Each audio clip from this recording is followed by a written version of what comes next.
நீங்க IT file பண்ணும்போது இந்த மிஸ்டேக் மட்டும் பண்ணிடாதீங்க. ரீசென்ட்டா ஹைதராபாத்ல இருக்க ஐடி எம்ப்ளாயீஸ் அதிக அளவுல ரீஃபண்ட் கிடைக்கணும் அப்படின்றதுக்காண்டி 80 ஜிசிசி அப்படின்ற செக்ஷனை யூஸ் பண்ணி பொலிட்டிக்கல் பார்ட்டிக்கு டொனேஷன் குடுத்ததா காமிச்சிருக்காங்க.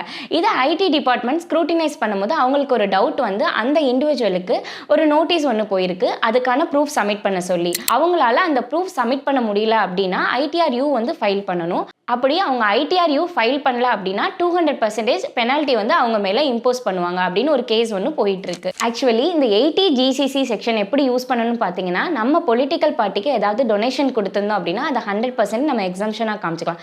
ரெண்டு கண்டிஷன் தான். அந்த பொலிட்டிக்கல் பார்ட்டிகிட்ட இருந்து நம்ம அதுக்கான அக்னாலேஜ்மெண்ட் வாங்கியிருக்கணும்.